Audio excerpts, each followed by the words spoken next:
Okay, how we doing up there? First things first. My name is Kenneth Bird. I'm the creator of Illuminous 4K Screen Paint using ambient light rejection technology gain. Today I'm playing around with my Viewsonic 235.1 projector. I have it downstairs in the basement on my giant, massive 200-inch ceiling to floor projection screen. Hope this video is not coming out pixelated. If it is, and if it does, I'm gonna have to do the video all over again. But just want to show you how amazing this technology looks. Now, keep in mind the projector that it's over top is actually the Viewsonic projector. My Viewsonic projector is model number. It's a PDJ 5155. That's what it is. So keep in mind, as I said before, certain Viewsonic projectors have something called a hidden gem. They have the ability to do 235.1, and the only projectors, anything under the PDJ and up, are projectors that have the ability to do 235.1. So let me come over here and show you the projector up close so you can see it. There it is right there, so you can see the model number for yourself.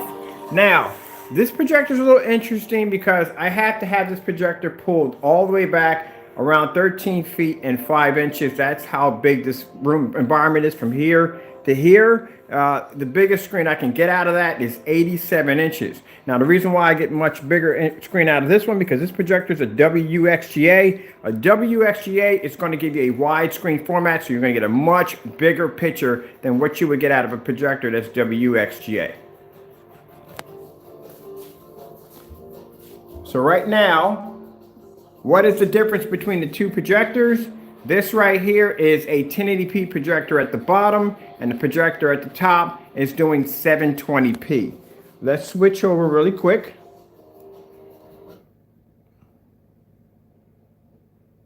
So we can switch the images. Now, the projector at the top is 720p. The projector at the bottom is 1080p. This is an SVGA projector that has a resolution of 600 by 800 or 800 by 600, however way you want to put it. This projector at the bottom is 1920 by 1200. It's a WXGA projector. This right here is SVGA. All right, so this is a much lower grade projector. The projector at the bottom is 4300 lumens. The projector at the top is 3300 lumens. Now, interesting thing about Viewsonic projectors, the PJD models have interesting perks in their projectors. This projector right here, the Sony, would cost you brand new $3,000. If you got it used, you may be able to get it for around $300, $350, $400, maybe. Like I said, I've seen a few on the site, they sell pretty quick. This right here being the Viewsonic projector, brand new, when I bought mine brand new, it was around $300.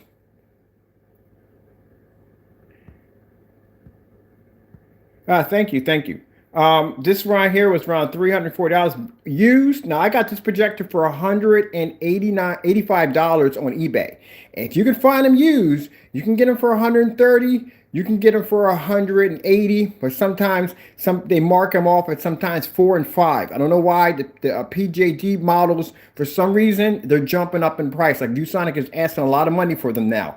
If you find one that has an XGA or WXGA, you're talking about $500, $600, $700 for this projector. So the beautiful thing about our technology is the fact that it allows a 720p projector to look incredible. Keep in mind, I'm going to tell you something about the Viewsonic really quick. Viewsonics have 235.1 options in them. As I said before in my last demonstration, a 235.1 projector option is extremely expensive. And you could find a projector that has it. A venue, these are called venue projectors because they're huge. A venue projector that has a 235.1 would cost you between 3, 5, 10, and 20 grand for that projector. There's other ways people have tried to get around to get the 235.1 option. They tried using a wide angle camera lens, which I did myself. Get them on Amazon for around 40 bucks, but the only problem, the projector has to be in 1610. You're gonna have to put it on a bit of a slant, and you're gonna have to work a little bit with the keystone in order to adjust it just right. Also, to keep in mind, the edges will come out fuzzy, so that may basically irritate the daylights out of you. Another option, You can go on eBay and get something called an anamorphic lens. Now, it's a lens that actually fits over top of your projector. It may not. And this lens could cost you an easy $1,000, $1,200, or even $1,300 just for the lens. But here's the beautiful thing about Viewsonic. Viewsonic has something hidden on their projector that they don't advertise. If you went in and looked up this projector at Projector Central, you would notice that the resolution, not the resolution, but the aspect ratio on the projector comes in at 4.3. It doesn't. It has a hidden secret in it. So I'm going to hit the menu and let you see what my settings are. My settings are in 235.1. That's my settings. You would never know about that. Now, I've contacted Viewsonic. I've asked them about why wouldn't you advertise that, because there's a lot of people out there that would love to have a 235.1 option, wouldn't you? Wouldn't you rather spend for $500, or wouldn't you rather spend $200 for a projector that has a 235.1 than going out and spending a whopping $1,100 for a lens, or basically spending, if you have it, $500, $1,000, $1,500 for a giant venue projector that will have it? Mind, that projector doesn't have 235.1, so that's the sad part right there, but I still love it. All right, now, curious. A projector that has 600 by 800 res SVGA 720p. What would you think the contrast level would be on a Viewsonic projector for this caliber? 20,000 to 1. It has a 20,000 to 1 contrast. That baffles me. Why would you have a 20,000 to 1 on a projector that is 600 by 800 res? See, that's what I'm saying. Viewsonics are known for doing that. They're known for putting little secret gems in their projectors. The problem is if you overpass that projector thinking, I don't want it, it's low key, I don't want it at all, you would never know it had a 235.1 option. You would never know it had 20,000 to 1. Now, let's get to the screen paint. So you're looking at the black screen paint here. This is my giant, massive floor to ceiling. It is huge. Can you believe that I painted this screen on with a paintbrush? I lied to you not, with a freaking paintbrush, because I couldn't get into the little nooks and crannies. This screen is really, really gritty. So let me show you how gritty it is. Let's get up on the screen so I can show you how gritty it is. This is the texture of my screen. It is gritty. So I had people ask me, like, why would I paint over something like that? Well, if you look at this, there's pipes that connect into my ceiling. And I wanted the screen to go all the way up to the ceiling and down. If you wonder how the screen looks all the way filled out, I'll put a video at the bottom. See, it's massive. I wanted the screen to go all the way to the top to the bottom. And if I built a wooden frame, it would stop about right there, and I'd be missing about that much of the screen, and that's what I didn't want.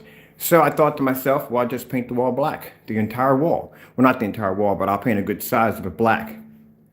And because of that, now I have this giant screen in here where I can just throw anything on it. Like, I can take 5 projectors and I can do 5 videos on here. I can do portrait mode. I can do whatever I want because I have this giant wall to play with.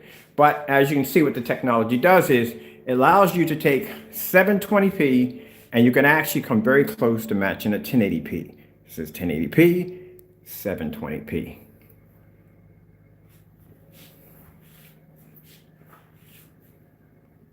Let's go back to, now there's also different versions of 235.1.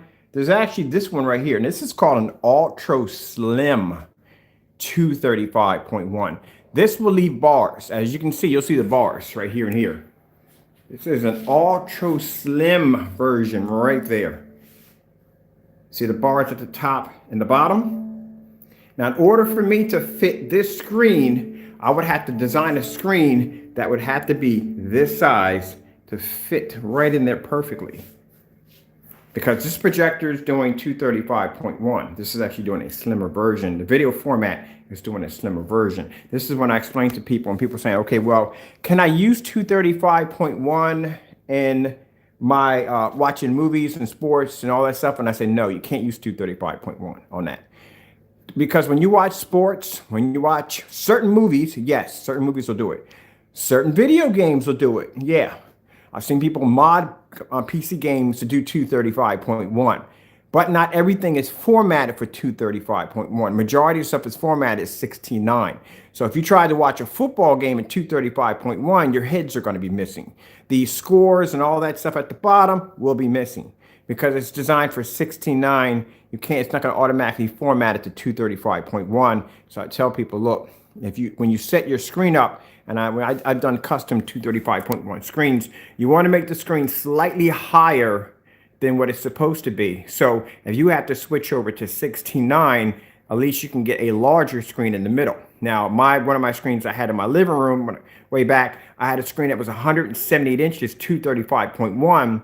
If I decided to switch the format over to 16:9, my screen was slightly higher than the average 178 and 235.1, and that allowed me to get a screen size of 140 inches within there. Of course, with the screen being black, I wasn't bothered with the lines each side because the screen was all black anyway, so it didn't make a difference. But this right here is a full 235.1. So I'm going to switch it over to this video, and you'll see the black bars disappear. There you go.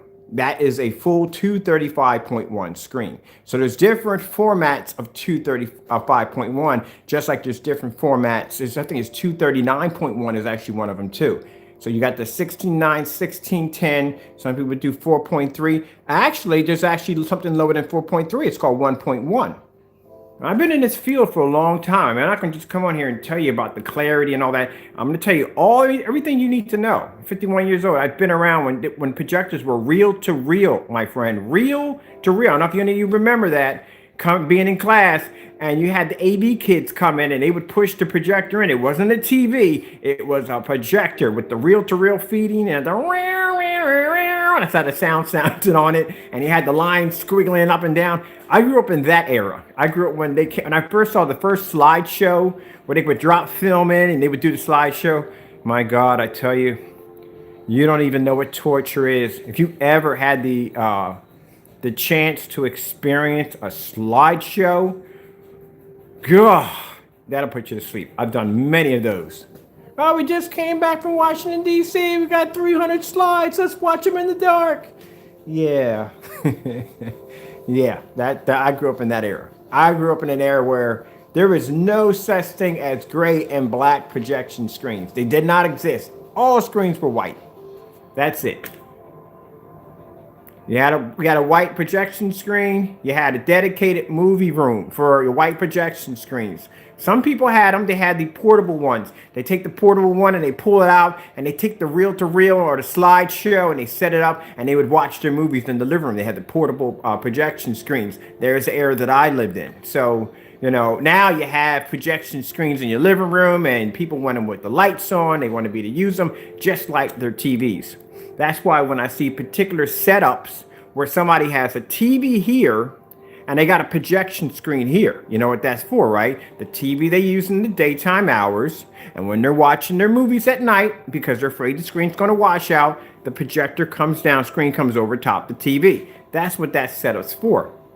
I don't have that setup. I just have projection screen, bam, all lights on. That's the way it's supposed to be.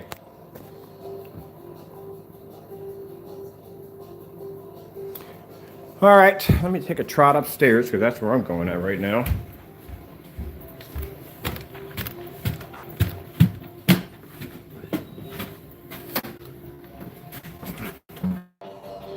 We lost connection there for a minute. I don't know if my connection is fuzzy or what, and I do apologize if it is.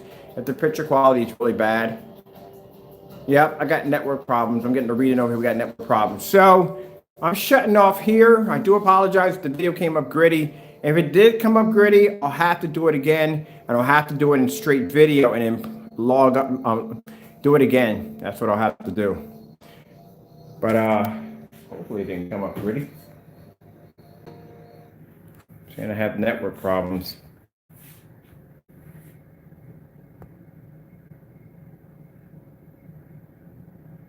Yeah, I might have gotten a little gritty. I might get gritty. If it did get gritty, I'll just redo it again, because if it's gritty, it's no point in me launching the video. Because if you can't see it, you know, what's the, you know?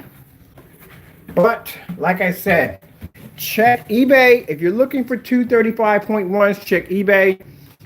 For those of you talk about 4K projectors, look, any 4K projector is amazing as long as it's name brand. As long as it's name brand. BenQ makes amazing 4K projectors. Viewsonic makes incredible 4K projectors. I would say if I had a 4K choice of a 4K projector that I would choose to get my hands on right now, if I could get one for free, would be a Sony. I want a Sony 4K. I mean, there's right now there's 2 projectors I'm looking for. All right, I'm gonna bail out of here, come back, and I might have to do a video after this because this is actually acting up. But like I said, sorry about that. I gotta go.